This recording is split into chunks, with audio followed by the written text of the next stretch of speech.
Hi friends, எல்லாருக்கும் வணக்கங்க. நம்ம அறுவடை செஞ்ச நெல்லிக்காவை தாங்க நம்ம இன்றைக்கி ஊறுகாய் போட போகிறோம். தண்ணியில் போட்டு மஞ்சத்தூள் உப்பு போட்டு நல்லா கழுவி எடுத்துருங்க. மண்ணெலாம் இருக்கும், அதுக்காக நல்லா கழுவிட்டு அதுக்கப்புறம் அது உள்ளே இருக்கிற கொட்டையை நம்ம எடுத்துடலாங்க. கத்தி வச்சும் எடுத்துடலாம், இல்லைனா உரலை வச்சு நம்ம இடித்து எடுத்துக்கலாங்க. கொஞ்சம் தண்ணி உணரட்டுன்னு வச்சுருங்க. அதுக்கப்புறம் வெந்தயம் கடுகு நல்லா வறுத்து பொடி பண்ணி வச்சுப்போங்க.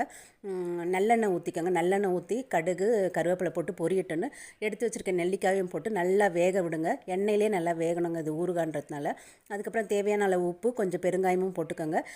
முக்கால் பாகம் வதங்கினதுக்கப்புறம் நம்ம வெறும் மிளகாத்தூள் ஒரு 1.5 ஸ்பூன் போட்டுக்கோங்க. அதையும் போட்டு நல்லா வணக்கிட்டு இறக்க போகிற சமயத்தில் பொடிச்சு வச்சுருக்கோம் இல்லைங்களா, வெந்தயம் கடுகு பொடி, அதையும் போட்டு நல்லா ஒரு வணக்கிட்டு அடுப்பை ஆஃப் பண்ணிவிடுங்க. ஆறுனதுக்கப்புறம் நம்ம பாட்டிலில் ஸ்டோர் பண்ணி வச்சுப்போங்க.